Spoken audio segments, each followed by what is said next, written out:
All right, welcome back to episode 3 of Double.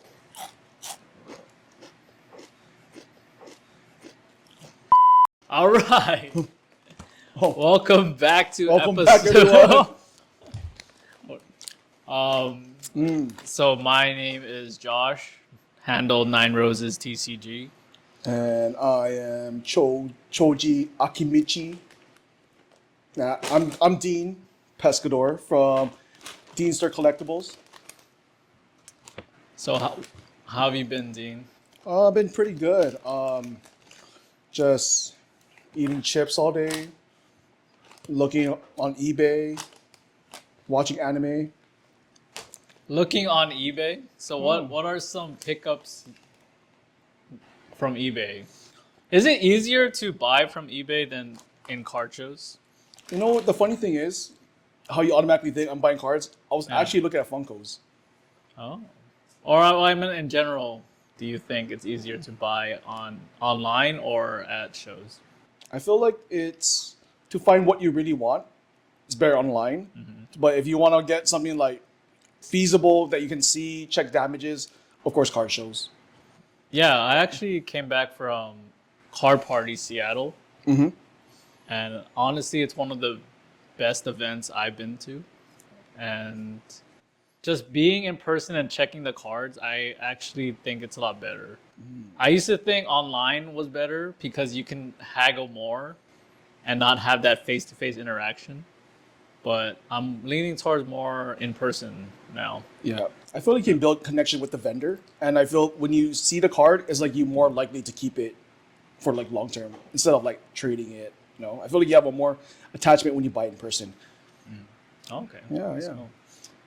So, you brought up Funko Pops. Mm-hmm. What about Funko Pops? So Funko Pops, I usually buy anime. So no one doesn't really talk about Funkos anymore, because the card market is just overwhelming everything in a good way. Everyone wants to buy like cards now, but I feel like if you are a person that wants to just collect something that you really like, for me, like I like Funkos because it kind of relates to every person. Like it can be anything from like the Office Funkos, it could be Disney Funkos, Marvel, anything Right. that you can think of. So I'm collecting Funkos just because I like it, not as like an investment piece, but something that I can put up in my room or in my office, so people can see what I like or my personality, basically. Just like this Porches the Ace Oh, Funko right Pop. here, bro. Ace. Okay, no spoilers, y'all. No spoilers for those One Piece fans. Bro. I actually wanted to talk about Phantasmal Flames. Oh, Do you think this is the set, the next Evolving Skies set? look, uh, looking at the Japanese artwork for that set, and everyone's going wild for it. The English is gonna be like 10 times, Crazier. yeah, crazier. No, but do you think it's going to compete with Evolving Skies? I think it's gonna be on the same level as. This is gonna not. I don't know if it's a hot take, but I Right. feel like it's gonna be the same level as Obsidian Flame. Oh, a lot of people have been saying that. So I've heard that take before because Obsidian Flames is also a small set. Yeah, Phantasmal Flames is a smaller it's a set. small set, and like Yeah. the Charizard, when people first saw it, it's like, oh my god, this is a beautiful. But the pull rate was pretty easy. Yeah. Everyone who grabbed it, they pulled it. Probably like every other person I know pulled it. So if they do it for Phantasmal Flames, especially as a small set, there's a high possibility that people will pull that Zard. Yeah. We know a lot of friends Yeah. already that has pulled that Japanese art. I can name 10. Yeah, so it's very common right now. So yeah, I think, like you said, if it's heavily printed and it's easy pull rates, it's not gonna be as good. But if the hit, but there is a gold Zard, the new gold Zard. Do you think that will make the difference? It will make a big difference.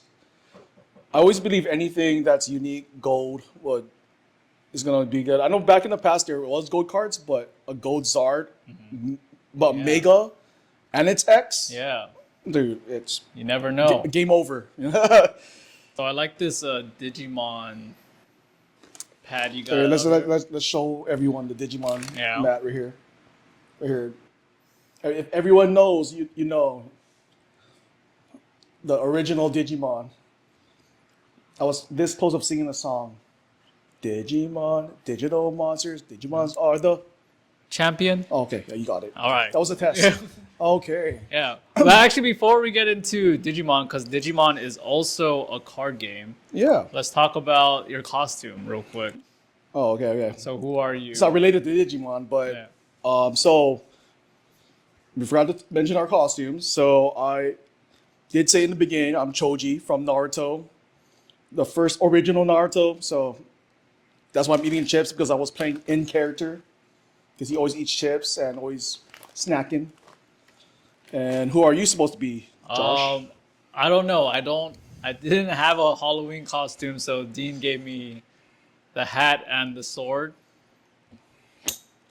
Sorry, guys. Josh is disappointing everyone again. I'm only on season 1 of One Piece, so I don't even know who this character is yet, technically. But when you see him in the future, you're gonna love him. All right. Yeah, I promise. But the reason why I brought up Digimon and One Piece is because That's yeah. I One like Piece, the transition. Yeah. One Piece and Naruto is because they're different TCG games. Oh yeah, so Yeah. Digimon and One Piece, Yeah, Digimon, One Piece. but they're under Bandai. Yeah, and then Naruto has a TCG. But as well. they're not. It's not under Bandai. It's not under Bandai. Yeah. But all of these things kind of correlate. Everything basically is gonna be a TCG. Everyone, just think about it. So what I wanted to ask you, what makes Pokemon so popular compared to other TCGs? Like, why is it wildly successful? Besides the fact that it's been here longer, because I know you as a One Piece player transitioned into One Piece because the gameplay is a lot more fun. Yeah. So Yeah. going back, so what Pokemon it has been always popular. I know it got more popular back in like 2015, 2016, like around that range when Mega first came out. So when that card game, I'd heard a lot of people telling me that they started playing because of that. So like you said, I used to play I still play One Piece, but before One Piece, I was playing Digimon. But then I heard Pokemon, the gameplay it's very stagnant. Is that true? I don't think so. I just started playing the card game, and I feel like Pokemon is fun in its own game mechanic because you're basing everything on prize cards, and you're setting up your main Pokemon you're setting up to something, I don't know, a Gardevoir deck or Right. a Venusaur deck. But yeah, so I can't go in depth with Pokemon, but I can go in depth for either Digimon or One Piece. Digimon One Piece. Yeah, but I can say Bandai has been cooking, especially with the Gundam TCG. Yeah, I saw that. Those cards are beautiful, y'all. If you ever play, Yeah. it's awesome. That makes sense because Bandai or Gundam and One Piece is under Bandai, so they can kind of use the same gameplay. So what I know is that from a lot of people that play Gundam, is like they took all the good things and they learned from the bad things and created Gundam to make the gameplay a little bit more smoother, a little bit more fun. But the only thing about Gundam is that it's hard to find supply for it. Yeah. Because what I heard is that for Gundam, they're only supplying us player stores.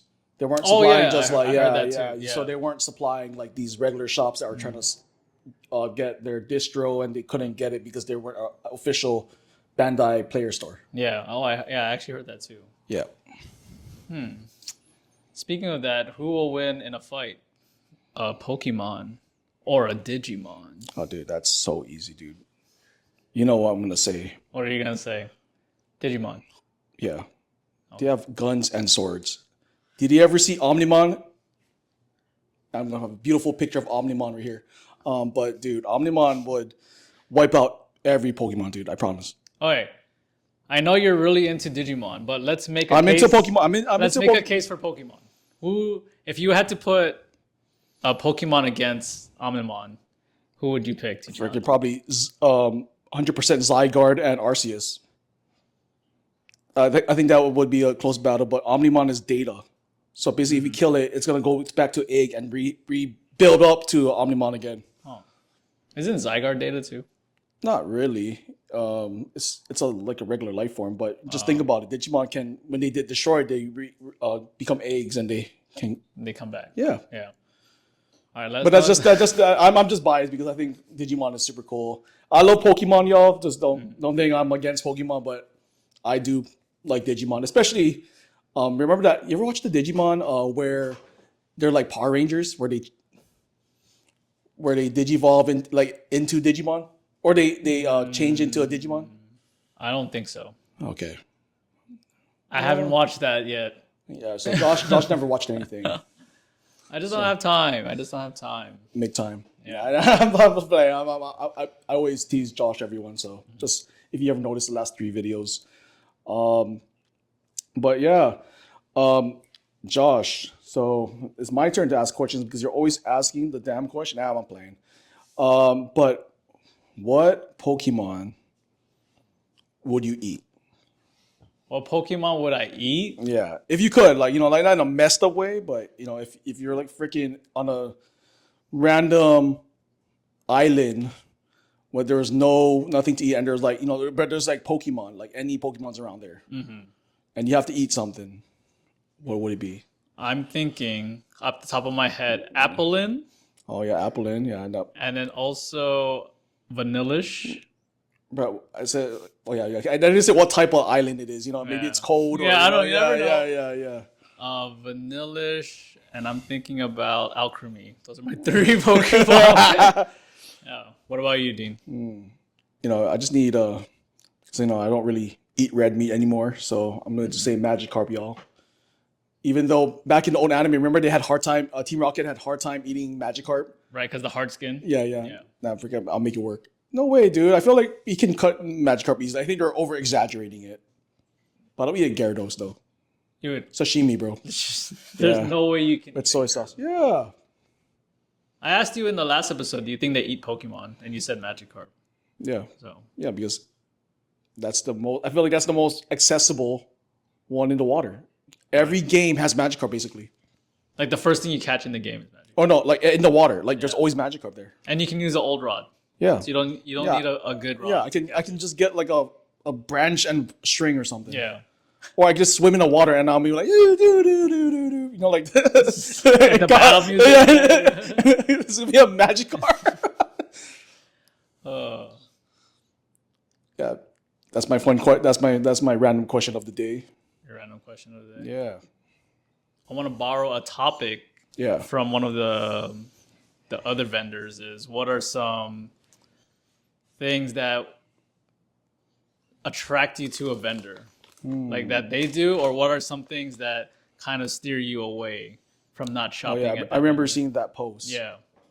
I think the one main thing I like from a vendor is when they say hi. Like that's it. Like Really? honestly, if there's Yeah. no price on their thing, I don't mind because if you say hi or try to build a conversation, I'll have that trust already with you that I'll be, oh, what's that price right here? Oh, what's that price? And I think when you build that connection, like I'll feel okay. I'm not gonna feel ashamed to ask for the price if there's nothing showing. So you value customer service. I do value customer service. Yeah. Well, coming from a customer service background. Yeah. Yeah. Anyways, but for me, I think. Dude, talk. Yeah. For me, my thing is now that I'm shopping around more, I'm trying to figure out what I like as a consumer, and what I like as a consumer is fair prices. There are some times where I bought something just because I wanted to support them, but the prices were insanely. When I look back at it, I was like, "Whoa, this is overpriced."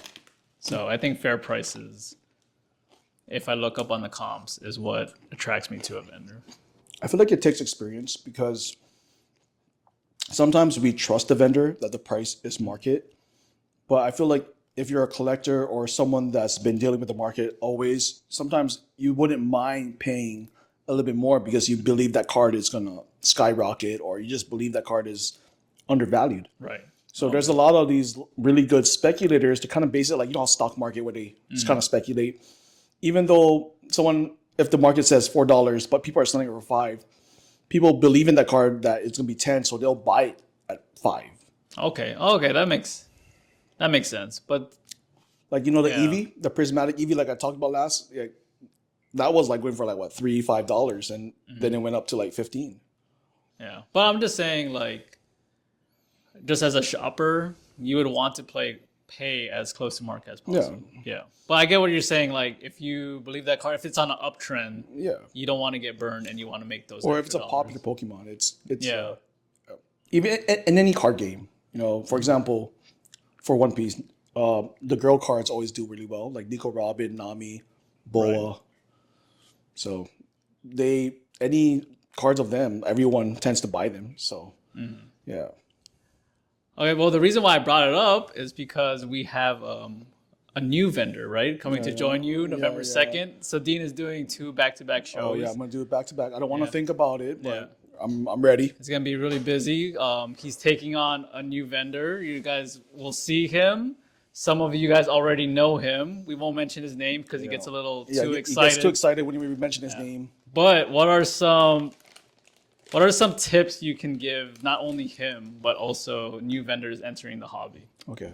So I tell this to every new vendor is to sell things that you like, sell from your personal collection. And also when you're selling, they're not just buying your cards, they're buying you. So when you have that initiate with that first customer, and you want to make sure they understand where you're coming from, why you're selling, because the more you're engaging with the customer, the more they'll have that trust, and they'll be like, oh man, I like this person. Even though they're new, I wanna support them. Right. So yeah. I like that because even before I got into Pokemon, I would go to Alamana shows to support Dean. Oh yeah. Yeah. He never bought anything. Yeah, I just gave him Starbucks to help him out. Yeah. Honestly, that saved me. I do appreciate you for that, Josh. Thank you. But what another thing I wanted to ask is, what is something unexpected? Dean has to finish chewing. But going off of, well, for me, I don't really have any tips because I just recently started vending. But I think one tip I can do, or I can say, is find someone you trust to vend with, because you have to use the bathroom a lot. And you need Dude, that. Okay, y'all. Make sure that if you vend and if you know that you're gonna be busy, make sure to have a pal or be friends with the neighbor next to you, because they're gonna watch your back for like 2 minutes. Yeah, because that bathroom break, you really need it sometimes. Yeah, you don't want to be that guy that don't pee and or use the restroom and and the ambulance come in and you don't want to be that guy. Yeah.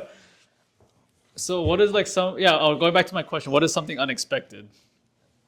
Like that you realized when you were vending that you kind of wish you knew? Okay, so for new vendors, make sure to bring a battery pack, because you're using your phone constantly, and that Venmo payment will either is gonna go through, and you don't want to be 2% and someone's Venmoing you like $3,000. So you don't want to be you don't want to deal with that.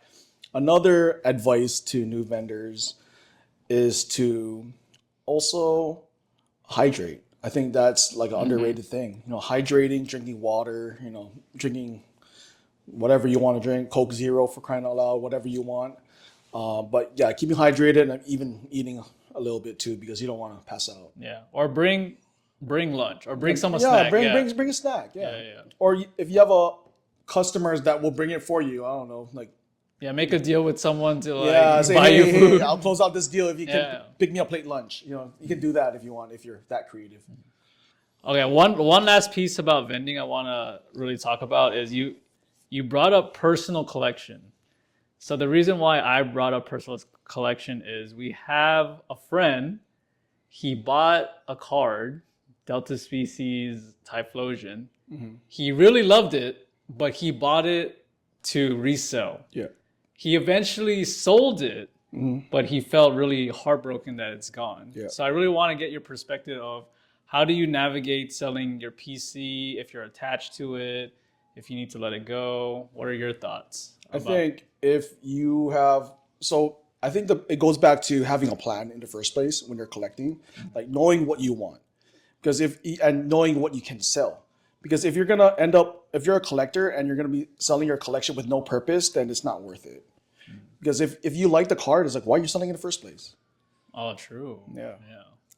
So why'd you sell it in the first place? So I don't know why that guy sold it in the first place. Yeah.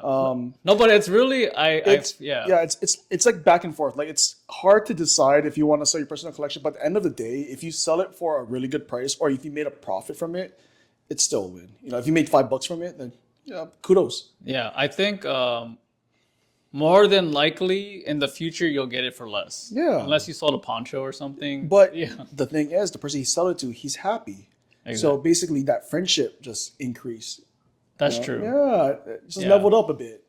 But also, I think you brought up a good point that they have to know what they want to collect, and like, why are you putting stuff that you don't want to sell in the front? Yeah, Like you just don't want. Just make sure don't sell things if you feel too pressured about it.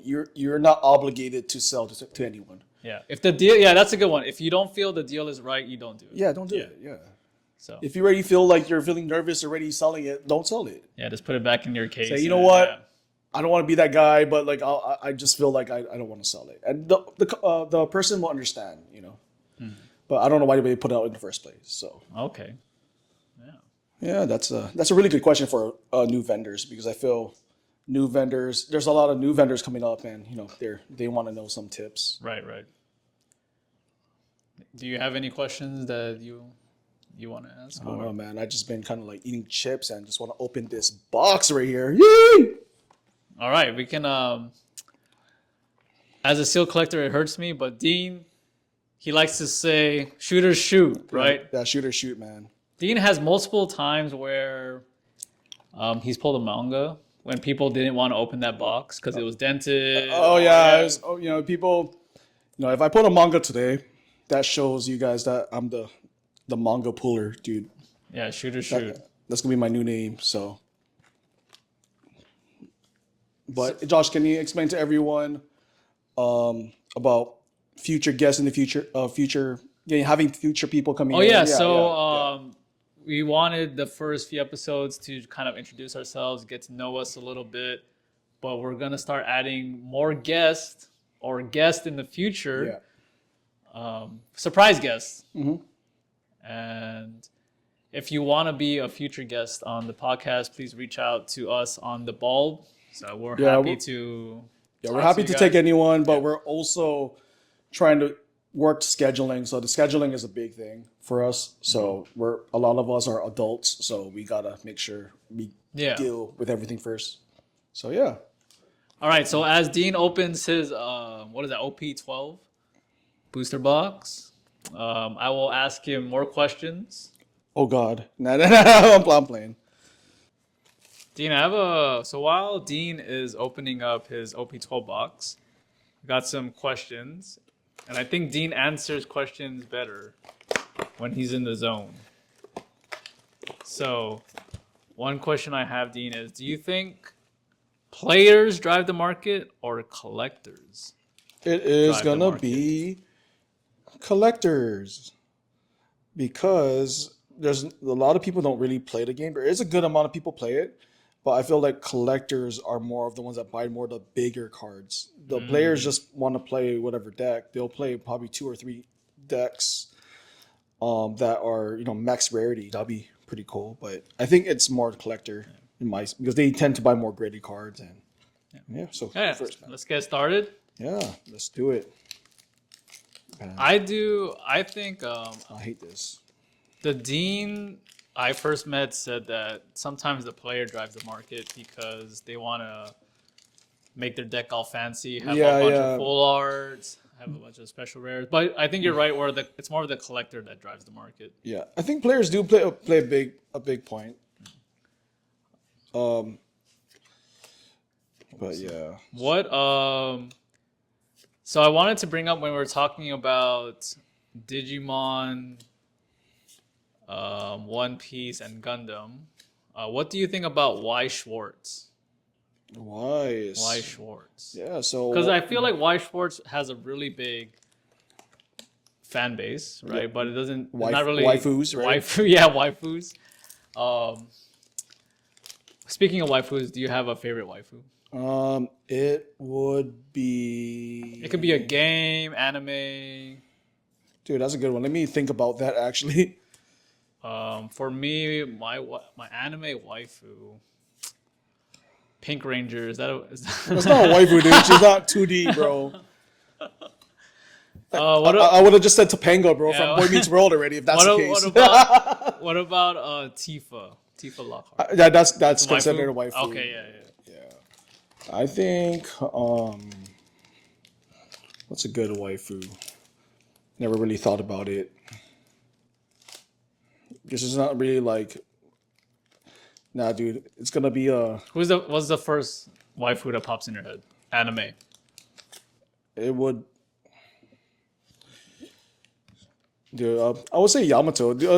Yamato is just cool, dude. Yeah, I'll say Yamato's waifu. I have her for my decks too, so I'll say that.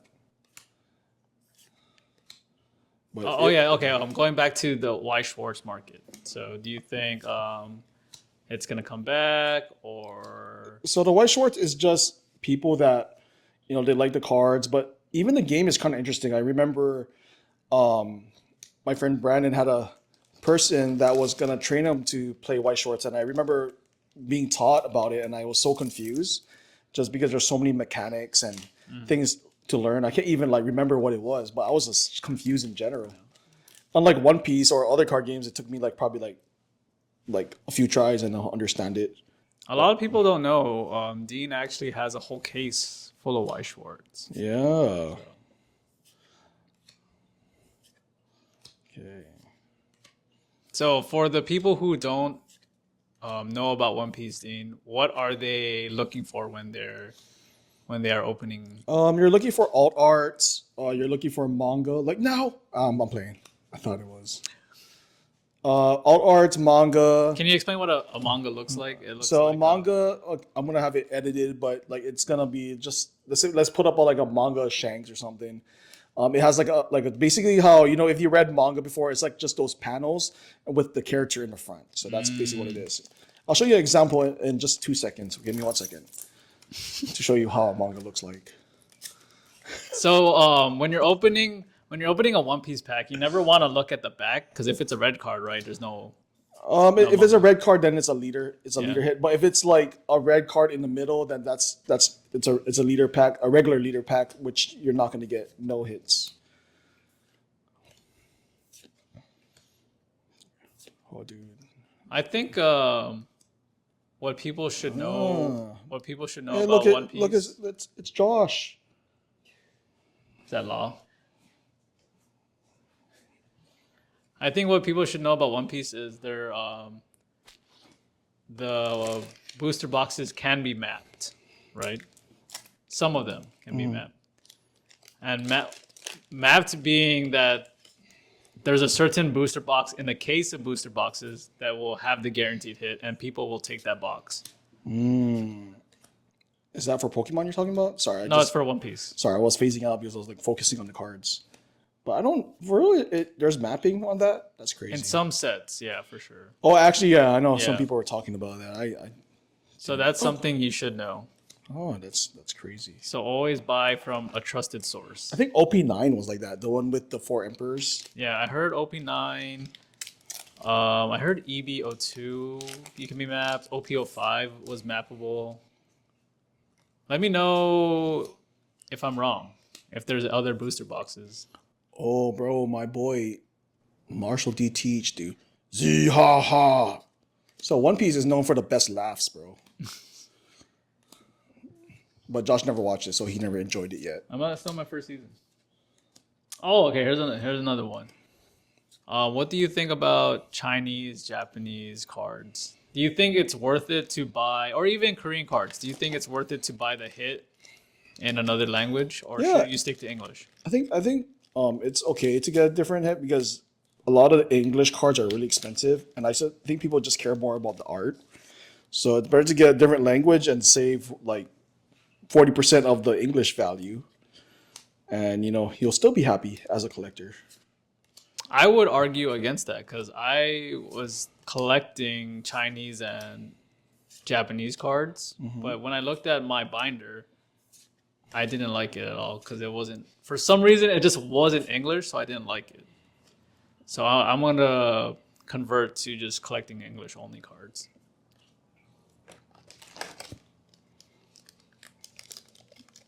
Is there a hit in every booster box, Dean? No. Have you opened a booster box? Or there's So nothing in it? booster boxes usually have like either one secret, one alt, or they'll have two alts, one secret sometimes.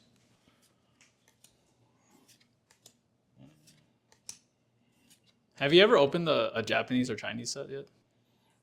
I didn't. Oh, I did Japanese, but you know, I'm a player, so I care more about the English. So there's like certain cards that I want to like, hold on the side.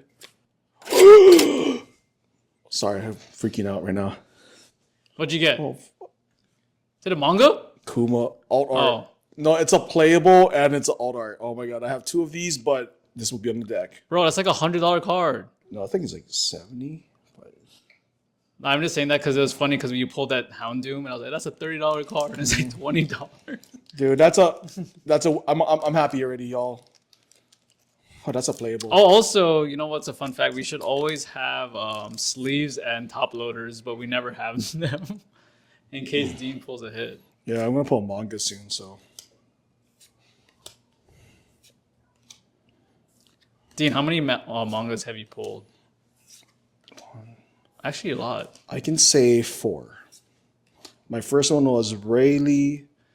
The second one, playable. You pulled 2 Namis. Oh, never mind. 5. There are 5, 5 yeah. mangas. So Rayleigh, 2 manga Namis, a Luffy from the I think OP. I forgot what set already, and the Law. So yeah, 5.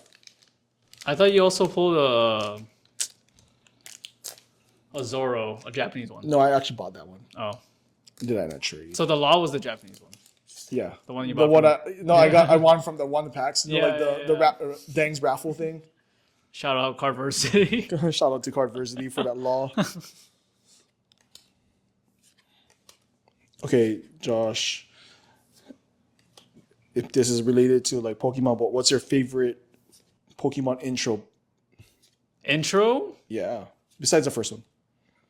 What do you mean, like theme song? Yeah, theme or- song. Yeah, there you go, theme song. What the heck? It's always gonna be the original one. Yeah, because I kind of stopped watching, to be honest, after. But my favorite intro is when they introduced Donphan and the beginning of the Dude, why, bro? but theme song. I think it has to be the Johto region one. I forgot how that went. Yeah, I was gonna ask Chester to just play in the background, but I think we're gonna get in trouble for that. Bro, we're gonna overload Chester with so much work. Yeah. Shout out Chester. Shout out Chester Blesser. So out of all the TCGs, what has the best opening experience? I think One Piece, just because I think the cards are more fun. I think Pokemon Pokemon's known for having like crappy pull rates, unless it's like Crown Zenith, so that's a different story. But I think One Piece is just a little bit more enjoyable, especially if you watch the anime and like the manga or the cards in general. Just looks really nice, like and textured. So right here, like the one I pulled earlier, like it looks really good. Yeah, this is gonna be really good in my deck. Okay, y'all. So I'm probably gonna get another alt. How much packs are you in? Dude, I'm not sure. I'm trying to go real Oh, quick. he's like halfway through. Yeah, but this set is known for having like a lot of secret SRs. Okay. Sorry, y'all. I'm just so hyper focused on this opening. Don't worry. Just say the question and I'll respond. Do you have a favorite set of One Piece? It would be. Let me open one. Okay, open. Damn, he's gonna put a manga, y'all. I think my favorite set was the one with Chopper. Chopper? Yeah, is it EBO one? Yeah. Oh yeah. Fun story. I remember we finished. Me and my friends finished regionals. I think it was like late last year, and my friend's like, "Oh, if you buy a box, I'll buy a box." So I bought like I think it was OP 7 or 8. And he's like, "Okay, I'll buy the EBO one because you're getting the other box." So I put some so that one I put like a really good alt art Eustace. but he ended up pulling. Oh my god, that's a play. Okay, y'all. Sorry, I got distracted again. But dude, we got an alt art secret. This is a playable with the alt I pulled earlier. That's insane, dude. Who's that? Kuma. Oh, I don't know who that is. I sent Anyway. you a picture earlier. Because you look like him. You have your outfit color. Oh yeah, you did. Look at guys. He looks like Kuma, dude. Oh, what the? Nah. Okay. Shut up, bro. Shut up, dude. Manga, bro. No, I thought it was. I'm done, bro. I thought it was. We're gonna put this. We're gonna use it as a thumbnail. No, see, like, I thought it was just from the. Oh, I got Boa though. Oh, here's a question. Who is the most popular One Piece waifu? I think from like my customers, they always ask for Nico Robin Yeah. Well, don't spoil anything, but. because she's mature and older, and she's good with her hands, in a different way, in a different context. Oh. No, I don't know who that is. Dude, no! Go, baby. Show the. Bro, dude, Oh, this looks sick, bro. What? that's the alt art leader, Bro, that's like a $70 card. bro. I should have started pulling from the beginning, man. My hot hands right now. Okay, guys, that's the polls already for the. Yeah, no, guarantee nothing else. No, it's already like one secret. Yeah, it's already set. So I already know. Holy smokes, man! Last pack magic. You know, they always get you because you never want to rip before, and then when you stop ripping for a while, you get all your hits, and then when you start ripping again, you get nothing. So Okay, Josh, what? You have to show the. There's nothing already. yeah, you know. So I know. How do people do this? Okay, no wait, dude. No, yeah. Oh yeah, right. There's nothing. If it's manga, I'll fate. Oh, see, no more. That's a leader pack. We're done. Oh yeah, mid leader. Okay, let me show my hits, y'all. So, Josh pulled this beautiful card. So, the crazy thing is that this is a playable card. It's like $30. This one is like, I forgot the price, but it's a Zoro. And, Are we good at time? All right. I have one more question. Okay. So Dean, you know those they're not scams, but they're most likely scams where they're like a third party, and they pre-pack their own Pokemon packs. You know what I'm talking about? Mm-hmm. Do you think those are worth it to open? They're like the MJ Holdings. I just feel scared. Like whenever I see those packs, I'm like, oh, I don't think it's worth. Because I opened a few of them and it's just so underwhelming. I feel more satisfied like opening a sports pack than. Yeah, because they have like it would show like a big hit, and then like, you can win like this. Yeah, it's just giving false hope. That's what it is. They're just putting a picture that giving people hope, but it's not likely. It's probably like not. They probably don't even have the card itself. Yeah, or it's just like one out of. I never witnessed anyone pull anything crazy yet. Well, we'll find out today because I have these weird packs. Dude, I swear to God, If we pull the Rayquaza, I'm done with this. I'm sorry. If you can see this, we're gonna open this pack. So we're gonna see if this is actually worth it to open. So Dean says probably not. I agree. So because there's no way we're gonna hit this Rayquaza. If I pull the Rayquaza, it's going to Chester. Yeah, that's gonna pay for like a bunch of videos. It's gonna probably be like a PSA 5. I got this in buying a lot. What the hell is this, dude? It looks like a secret pack. Look at this, guys. Oh, dude, that's a hit! This is the hit. A tandem mouse hit. What? Oh, me too, look.